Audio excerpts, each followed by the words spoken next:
पाटील यांच्या आंदोलनात अतिशय चांगला मार्ग निघाला। मात्र सध्या माध्यमांमध्ये ओबीसींवर अन्याय झाल्याच्या बातम्या झळकत आहेत।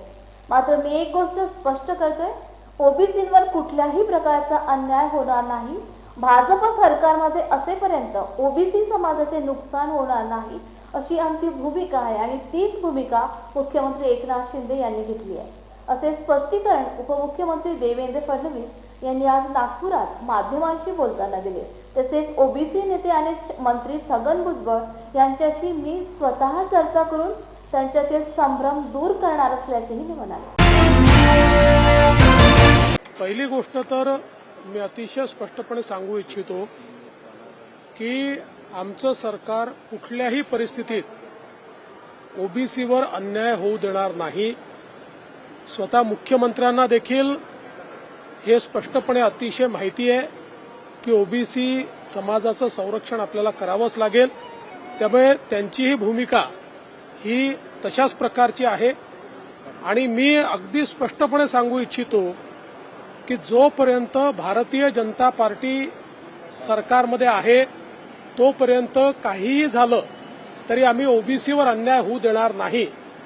उद्या जर अशी वेळ आली की आम्हाला ओबीसीला संरक्षण देता येत नाही, मी स्वतः जाऊन माझ्या वरिष्ठांशी बोलेन, पण काही झालं तरी ओबीसींना या ठिकाणी त्यांच्यावर अन्याय होणार नाही, ही भारतीय जनता पक्षाची आमची भूमिका आहे। आणि भुजबळ साहेबांना देखील माझं सांगणं आहे, मी त्यांच्याशी स्वतः चर्चा करणार आहे।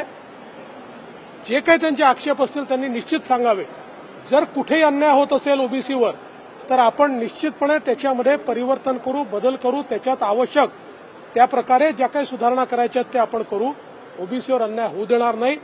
प्रायमा फेसी आमचं मत अगदी स्पष्ट आहे आणि मुख्यमंत्र्यांचंही मत आहे की आता जो काही घेतलेला निर्णय आहे तो कुठलाही सरसकट घेतलेला निर्णय नाही आहे।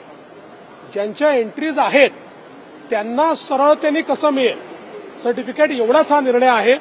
त्यामुळे जे काही मीडियामध्ये येत आहे, जे काही आकडे मीडियामध्ये येत आहेत, जे काही वेगवेगळे विषय मीडियामध्ये येत आहेत, या विषयांवर दोन्ही बाजूने म्हणजे ओबीसी समाजाच्या बाजूने किंवा इकडे मराठा समाजाच्या बाजूने रिएक्शन देणं हे अत्यंत अयोग्य ठरेल। माझं मत अतिशय स्पष्ट आहे, सरकारची भूमिका बॅलन्स्ड आहे। सरकार कुठल्याही परिस्थितीत ओबीसी समाजावर अन्याय होऊ देणार नाही आणि मराठा समाजाच्या आरक्षणाच्या संदर्भात आम्ही प्रोसेस सुरू केलेली आहे। त्यामुळे जे काही कायदेशीर प्रोसेस करून मराठा समाजाला आरक्षण द्यायचं आहे त्या संदर्भात राज्य मागासवर्ग आयोग पूर्ण कारवाई करत आहे। अशा परिस्थितीमध्ये यावर मला असं वाटतं की सगळ्यांनी संयम बाळगला पाहिजे। मी पुन्हा एकदा सांगतो, भारतीय जनता पार्टी जोपर्यंत सरकारमध्ये आहे आम्ही ओबीसीवर अन्याय होऊ देणार नाही। जिल्ह्यातील हातकणंगले तालुक्यातील हुपरी येथे 8वी युवा बौद्ध धम्म परिषद मोठ्या उत्साहात पार पडली। क्रांती विरुद्ध प्रतिक्रांती याविषयी बोलताना अभिनेते किरण माने म्हणाले, अपार कष्टातून डॉक्टर बाबासाहेब आंबेडकर यांनी भारतीय संविधान देऊन क्रांती केली, पण हे संविधान धोक्यात आणण्याचा षडयंत्र रचला जात आहे। यावेळी म्हणते एस संबोधी प्राध्यापक जालेंदर पाटील, शमीभा पाटील यांनी उपस्थितांना मार्गदर्शन केलं। हातकणंगले तालुक्या हुपरी या चंदेरी गावामध्ये आज 8वी युवा बौद्ध धम्म परिषद होते आहे। या युवा धम्म परिषदेला संबोधित करण्यासाठी प्रसिद्ध अभिनेते आणि संविधानाचे गाढे अभ्यासक अभिनेते अनिल माने, किरण माने हे आज युवा बौद्ध धम्म परिषदेला संबोधित करण्यासाठी आले होते। आज त्याचा विषय होता क्रांती आणि प्रतिक्रांती। या विषयावर ते त्यांचं भाषण झालं। मी त्यांना एक विचारतो की क्रांती आणि प्रतिक्रांती यावर आपण काय काय बोलला, आणि दुसरा विषय की डॉक्टर बाबासाहेब आंबेडकरांनी अतिशय कष्टानं जे भारतीय संविधान आपल्या भारत देशाला दिलं तेच भारतीय संविधानात धोक्यात आलेलं आहे असं त्यांना वाटतं का? आपण बोलूया माने यांच्याशी। तुम्ही जे म्हणताय ते सगळं मी भाषणात बोललेलो आहे। क्रांती आणि प्रतिक्रांती हा खूप मोठा विषय प्रत्येकानं अभ्यासला पाहिजे, कारण आपल्या पुढच्या पिढ्यांना गुलामगिरीत जाण्यापासून वाचवण्यासाठी तो अभ्यास फार गरजेचा आहे। आजची परिस्थिती फार वेगळी आहे. संविधान वाचवण्याची गरज आहे. संविधानातली मूल्य स्वातंत्र्य, समता, बंधुता ही वाचवण्याची गरज आहे. धम्म वाचवण्याची गरज आहे. त्यामुळे हा इतिहास जर आपण अभ्यासला नाही तर आपण इतिहास घडवू शकत नाही. आणि ही जी आपली पुढची पिढी आहे या पिढ्या सुरक्षित राहाव्यात, त्यांना चांगलं जग बघायला मिळावं, मानवतेच्या मार्गावर जावं म्हणून आपण प्रयत्न करणं फार गरजेचं आहे. आणि मी बाकी सगळं मी भाषणात बोललेलो आहे. युवा बौद्ध धम्म परिषदेच्या वतीनं यावर्षी 8वी बौद्ध धम्म परिषद हुपरी या ठिकाणी मोठ्या उत्साहामध्ये संपन्न झालेली आहे. महाराष्ट्रातील अनेक नामवंत, विचारवंत, प्रबोधनकार, गायक, साहित्यिक मंडळी यासोबतच भिक्षू संघाच्या सानिध्यामध्ये अतिशय भव्य दिव्य धम्म परिषदेचा सोहळा आज या ठिकाणी संपन्न झाला. निश्चितपणे भगवान बुद्धाच्या मानवतावाद, प्रेम, करुणा, अहिंसा, मुदिता अशा असंख्य मूल्यांची जपणूक करण्यासाठी आणि गावागावामध्ये, समाजामध्ये, घराघरामध्ये बुद्ध, फुले, शाहू, आंबेडकर यांचा विचार केला पाहिजे. आणि सध्याच्या परिस्थितीमध्ये प्रतिक्रांतीचं जे काही वादळ निर्माण झालेलं आहे हे शमवण्यासाठी बाबासाहेब आंबेडकरांचं भारतीय संविधान हे टिकून ठेवण्यासाठी, अबाधित ठेवण्यासाठी आपण सर्वांनी प्रयत्नशील राहिलं पाहिजे असा संदेश ज्या धम्म परिषदेनं आज दिलेला आहे. यश सामंतचं किंबळी इथून नालंदा बौद्ध विहारामार्फत 4 गाड्या घेऊन आम्ही आलो. या येत असताना आमच्या सर्व कुटुंब, सर्व परिवार आम्ही घेऊन आलेलो आहोत. येत असताना आमच्या किंबळीमध्ये गेले 2 वर्ष हे नालंदा बौद्ध विहार स्थापन झाला असून या बौद्ध विहारामध्ये वेगवेगळ्या प्रकारचे उपक्रम, वेगवेगळ्या महापुरुषांच्या जयंत्या, पुण्यतिथ्या साजरा होत असताना महिला शिबिर, उपाशिका शिबिर, बालसंस्कार शिबिर अशा प्रकारचे कार्यक्रम आपण आयोजित करत आहोत. याचबरोबर ज्या ज्या ठिकाणी बौद्ध धम्म परिषद असेल त्या ठिकाणी आमच्या महिला, विशेष करून महिला आमच्या पुढं, आमच्या खात्याला काम त्याच्या पुढं आपण जाऊन आमच्यापेक्षा हिरीनं भाग घेऊन हे काम अतिशय प्रामाणिकपणे धर्माचा जो प्रसार आहे तो प्रसार आमच्यापेक्षा महिला अधिक प्रमाणामध्ये करता याचा आम्हाला साथ अभिमान आहे. माझं नाव शावराज गांधू कांबळे, किंबळी, नालंदा बौद्ध विहार किंबळी. आणि वैयक्तिक पातळीवरती मला जो पुरस्कार मिळाला त्याबद्दल मी जेव्हा बौद्ध धम्म परिषद यांचं पहिलं मी आभार मानतो. आणि इथून पुढं जेवढं माझ्याकडून काय सहकार्य होईल माझ्या समाजासाठी किंवा माझ्या बौद्ध विहारासाठी ते मी करेन. सर्वांना माझा क्रांती आणि जय भीम. आज मला हा पुरस्कार महिला धम्मसेविका या कार्यासाठी मिळाला आहे. हा पुरस्कार घेतल्यानंतर आज खूप खूप आनंद होत आहे. पण एक खेडेगावातली महिला या कार्यक्षेत्रात खूप या पुरस्कारामुळे एवढ्या उंचावर पोहोचली की या धम्मकार्यामध्ये आपण काहीतरी पुढे करायला पाहिजे. या पुरस्कारामुळे मी आता खूप पुढे माझी जबाबदारी वाढलेली आहे की मी माझ्याबरोबर माझ्या सर्व माझ्या बहिणी मुलींना येणार सगळ्यांना मी माझ्याबरोबर या धम्मकार्यात. परभणी शहरातील डॉक्टर बाबासाहेब आंबेडकर पुतळा परिसर येथे संविधान बचाव समितीतर्फे लाक्षणिक धरणे आंदोलन करण्यात आले. राज्य मंत्रिमंडळाच्या बैठकीत सत्यशोधक हा चित्रपट करमुक्त करण्याचा निर्णय घेण्यात आला होता. तशी घोषणा मुख्यमंत्री एकनाथ शिंदे यांनी केली होती. मात्र त्याची अंमलबजावणी कुठेही झालेली दिसत नाही. याच निर्णयाची अंमलबजावणी करण्याच्या मागणीसाठी लाक्षणिक धरणे आंदोलन करण्यात आले.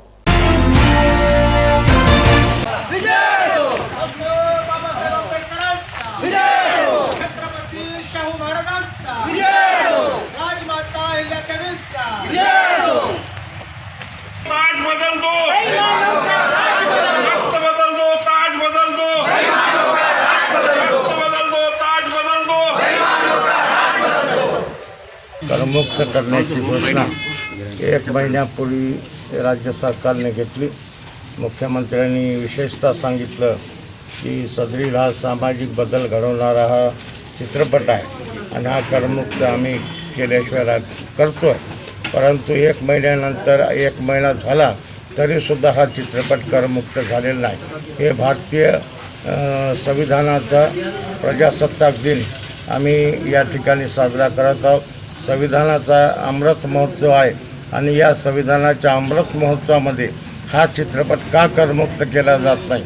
या राज्यामध्ये काश्मीर फाईलसारखा चित्रपट हा करमुक्त केला जातो, परंतु हा सत्यशोधक हा सिनेमा तमाम बहुजनांना प्रेरणा देणारा हा चित्रपट आहे आणि त्यामुळे यामागं नक्कीच सनातनी नेत्यांचा हात आहे। या राज्यात सनातनी राष्ट्र निर्माण करणारे काही नेते या ठिकाणी आहेत आणि त्यांच्या दबावापोटी मुख्यमंत्र्यांनी हा निर्णय घेतला नसेल असं आम्हाला वाटतं। परंतु आम्ही सगळे बहुजन आमच्या संघटना आम्ही सगळे मिळून हा चित्रपट किमान या संविधानाच्या अमृत महोत्सव वर्षानिमित्त हा चित्रपट तात्काळ करमुक्त करावे, अन्यथा आम्हाला सगळ्या संघटनेच्या वतीनं आम्हाला आक्रमक असं आंदोलन करावं लागेल असा इशारा आज आम्ही या ठिकाणी देतो।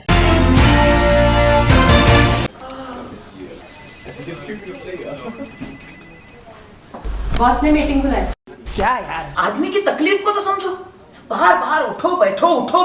जनाब, तकलीफ उठने बैठने की नहीं, तकलीफ बवासीर की है। बवासीर, फिशर, भगंदर, पाइलोनियल साइंस का आयुर्वेद तथा आधुनिक लेजर से उपचार। अभ्युदय पाइल्स लेजर हॉस्पिटल, लोहार समाज भवन के पीछे, महापुष्प सोसाइटी, शताब्दी नगर चौक से मनीष नगर रोड, नागपुर। कॉल और विजिट करें www.pilesfistulacure.com। हुआ बहू? माँ, पाइल्स की बहुत तकलीफ हो रही है। तो तुम गुदरोग सर्जन के पास क्यों नहीं गई? देखो, जैसे हार्ट के लिए हार्ट स्पेशलिस्ट, ब्रेन के लिए ब्रेन स्पेशलिस्ट, तो पाइल्स के लिए पाइल्स स्पेशलिस्ट क्यों नहीं? स्त्री हो या पुरुष, टॉयलेट में तकलीफ केवल पाइल्स ही नहीं, और भी कई प्रकार के गुदरोग तथा कैंसर भी हो सकता है। इसीलिए इसकी प्रत्यक्ष जांच जरूरी है। ठीक है माँ, पर जांच के लिए हम जाएंगे कहाँ? वही काले आयुर्वेदिक पाइल्स हॉस्पिटल में। लेकिन माँ, प्रेगनेंसी में पाइल्स की दवाइयाँ? प्रेगनेंसी में आयुर्वेदिक दवाइयाँ सुरक्षित होती है। जनहित में जारी। काले आयुर्वेदिक पाइल्स हॉस्पिटल, औषधि चिकित्सा तथा सर्जरी ट्रीटमेंट उपलब्ध। हमारा पता उमरेड रोड, दिघौरी बस स्टॉप के पास, नागपुर। अधिक जानकारी के लिए वेबसाइट पर जाएं kalepailshospital.com। विविध मागण्यांसाठी केलेल्या प्रहार दिव्यांग शासकीय कर्मचारी संघटनेला यश मिळाले। 1996 पासून दिव्यांग पदोन्नती अनुशेष तात्काळ भराव्यात, प्रलंबित दिव्यांग कर्मचाऱ्यांना वाहतूक भत्ता मिळावा, तसेच अन्य विविध मागण्यांसाठी शासकीय निमशासकीय कर्मचारी अधिकारी संघटनेने आमदार बच्चू कडू यांच्या प्रहार संघटनेचे सदस्य कोल्हापूर शासकीय कार्यालयासमोर 2 दिवसांपासून उपोषणाला बसले होते। त्यांच्या या आंदोलनाची दखल घेत प्रशासनाने योग्य कार्यवाही करण्याचे आश्वासन दिले।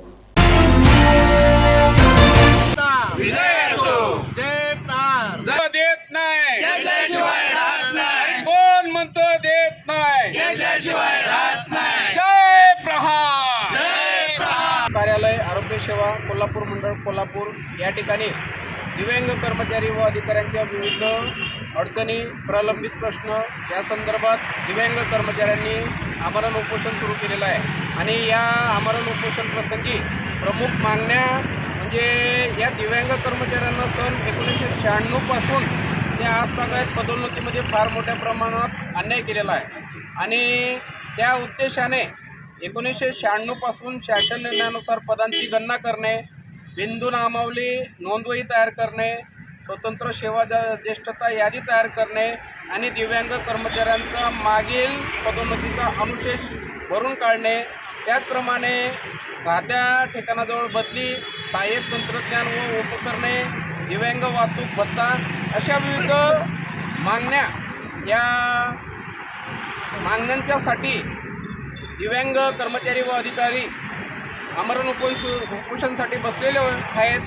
आणि थोड्या वेळापूर्वीच प्रशासनाने आरोग्य उपसंचालक आदरणीय श्री माने सर यांच्यासोबत संघटनेची सकारात्मक चर्चा पार पडलेली आहे आणि या चर्चेमध्ये संघटनेच्या ज्या प्रमुख मागण्या आहेत या मागण्यांच्या संदर्भात 10 फेब्रुवारीपर्यंत आदरणीय उपसंचालक आदरणीय मोरे सर यांनी वेळ मागितलेला आहे आणि 10 फेब्रुवारीपर्यंत या सर्व मागण्या, सर्व विषय मार्गी निघतील। या ठिकाणचे जे दिव्यांग कर्मचारी आहेत त्या दिव्यांग कर्मचाऱ्यांच्यावरती होणारा अन्याय म्हणजे पदोन्नती, वाहतूक भत्ता किंवा आणि ज्या मागण्या आहेत त्या मागण्यासाठी 26 जानेवारी 24 रोजी आमरण उपोषणासाठी बसलेला आहोत। तर या ठिकाणी तिथे प्रशासकीय अधिकारी मोरे सर आणि उपसंचालक माने साहेबांनी आपले राज्याध्यक्ष सोनवणे सरांच्या उपस्थितीमध्ये मागण्या तत्काळ मान्य केलेत. तर या मागण्या मान्य करत असताना आज या उपोषणासाठी जे आमचे माननीय आमदार श्री बच्चूभाऊ कडू साहेब यांच्या मार्गदर्शनाखाली त्यांच्या नेतृत्वाखाली असणारे प्रहार कर्मचारी व अधिकारी संघटना कोल्हापूर शाखा कोल्हापूरच्या वतीनं इथं उपोषण सुरुवात केलेली होती. या उपोषणासाठी आमचे राज्याध्यक्ष रवींद्र सोनवणे, मिलिंद कदम उपाध्यक्ष, समाधान हेगडेकर प्रहार जनशक्ती पक्ष अध्यक्ष कोल्हापूर, रमेश राठोड सातारा जिल्हाध्यक्ष, श्री विष्णू मोहिते सर राज्य मार्गदर्शक, श्री विजय परीड जिल्हाध्यक्ष कोल्हापूर, वसंत कांबळे जिल्हा सचिव कोल्हापूर, साहेबराव बंदेवडकर MSCB अध्यक्ष, आसापाल चौगुले रत्नागिरी जिल्हा सचिव, कृष्णदेव कदम रत्नागिरी जिल्हा उपाध्यक्ष, युवराज सरनाईक उपाध्यक्ष मनपा, अनिल शिंदे ITI, असलम शेख, परशुराम गुरव, गौरव वालेकर, जयसिंग पाटील, विलास भवाळी हे उपस्थित होते. प्रजासत्ताक दिनानिमित्त भद्रावती शहरातील मुक्ती एज्युकेशन मल्टीपर्पज सोसायटीद्वारा संचालित गुडलक कॉन्व्हेंटचा वार्षिक स्नेहसंमेलन सोहळा पार पडलाय. या संमेलनात विविध क्रीडा स्पर्धा, सांस्कृतिक स्पर्धा, नृत्य, एकांकिका अशा अनेक कार्यक्रमांची रेलचेल झाली. विद्यार्थ्यांकडून शिक्षणासोबतच सांस्कृतिक कार्यक्रमातून सुप्त कलागुणांना वाव मिळत असतं. म्हणून वार्षिक स्नेहसंमेलनाचे आयोजन आवश्यक असल्याचे मुख्याध्यापिका ललिता दुर्योधन यांनी व्यक्त केले. भगवतो अरहतो सम्मा सम्बुद्धस्स नमो तस्स भगवतो अरहतो सम्मा सम्बुद्धस्स। मुक्ति एजुकेशन मल्टीपर्पज़ सोसाइटी के द्वारा गुडलक कॉन्वेंट ये एरिया में करीबन 20 साल से चालू है और हर छात्रों के यानी छोटे छोटे छात्रों के सुप्त गुणों का विकास करने हेतु और उनका स्टेज डेयरनेस बढ़ाने हेतु हर साल ये प्रोग्राम इस गुडलक कॉन्वेंट में लगाया जाता है। छोटे छोटे बच्चे होने की वजह से टीचर स्टाफ को कड़ी मेहनत लेनी पड़ती है और मेरी टीचर स्टाफ कड़ी मेहनत लेके बच्चों को तैयार करती है और साथ ही साथ मेरे गुडलक कॉन्वेंट के सभी पेरेंट्स भी सहयोग करते हैं। ये स्कूल सिर्फ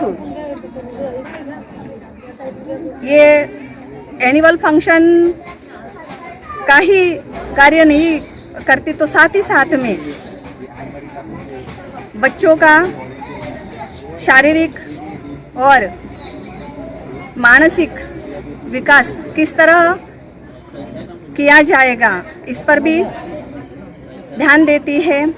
साथ ही साथ गुडलक कॉन्वेंट में हर प्रकार के गेम्स भी लिए जाते हैं, उसमें जैसे रनिंग रेस हो, म्यूज़िक चेयर हो, लेमन टी स्पून जैसा, फ्रॉग रेसिंग जैसा, तो इस प्रकार के गेम्स भी ये स्कूल में लिए जाते हैं।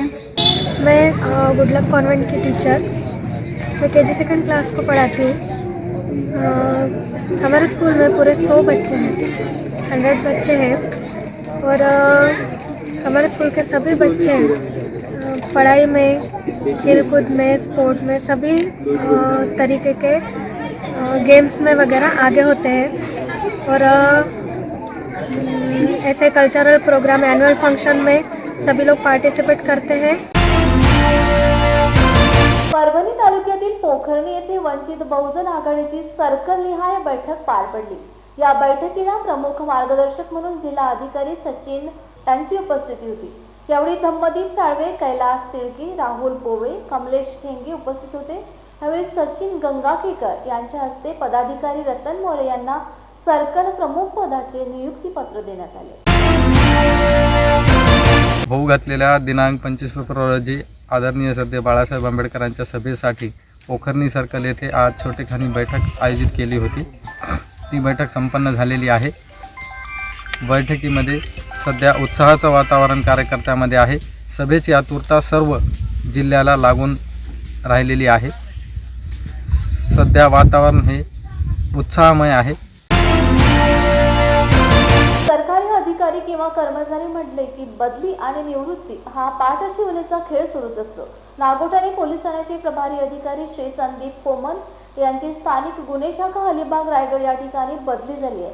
तर पोलीस प्रभारी अधिकारी म्हणून नव्याने सहाय्यक पोलीस निरीक्षक श्री हरेश कळसेकर यांची नियुक्ती झाली असून त्यांनी नव्याने पदभार स्वीकारलाय. त्यामुळे सहाय्यक पोलीस निरीक्षक संदीप पोमन यांना निरोप, तर पोलीस निरीक्षक हरेश कळसेकर यांचा स्वागत समारंभ उत्साहात आणि मोठ्या उपस्थितीत पार पडला.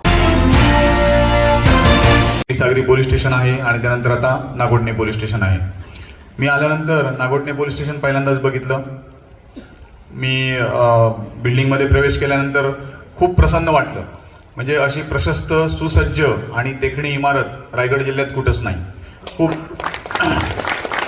आणि त्यावेळी लक्षात आलं की हे जे आहे हे एका रात्रीमध्ये होणारी गोष्ट नाही. ह्याच्यासाठी खूप मेहनत, स्वतःचं कौशल्य आणि सगळ्याच गोष्टी पणाला लावून ते करावं लागतं आणि त्यानंतरच ते साध्य होतं. आणि चांगलं शिक्षण, कारण तुम्ही छोट्या छोट्या गोष्टी बघितल्या, हे मुलांना मोबाईल हे ते आता परवाचेच इन्सिडेंट, तर हे आपण जर मुलांवरती लक्ष असेल, मुलांशी आपला संवाद असेल, आपले मुलांवर चांगले संस्कार, बघा आता म्हणजे परवाचा तो इन्सिडेंट झाला, त्या मुलांवर गुन्हा नोंद येतं, त्यांना नोकरी लागायला प्रॉब्लेम होणार, त्यांना पुढं पासपोर्ट भेटणार नाही. म्हणजे इतक्या अडचणी आहेत. तुम्ही छोट्या छोट्या गोष्टी, एक स्टेटस त्याने ठेवला, त्याला त्याचा अर्थही माहिती आहे का नाही मला माहिती नाही. म्हणजे मी जर त्याच्याशी विचारलं त्यांना अर्थ काय, तर तेही व्यवस्थित त्यांना सांगता येत नव्हतं. म्हणजे 3 शाळेत शिकणारी मुलं आहेत ती. आता तो स्टेटस ठेवला, त्यांचं अख्खं आयुष्य, करिअर हे होणार. म्हणजे या गोष्टी ज्या आहेत, पालकांचं पण कर्तव्य आहे की मुलांवर चांगले संस्कार घडवणं, मुलांशी संवाद ठेवणं, मुलांना चांगलं शिक्षण देणं ही आपली जबाबदारी आहे आणि हे तुम्ही करा. एवढंच जाता जाता मी तुम्हाला सर्वांना सांगेल.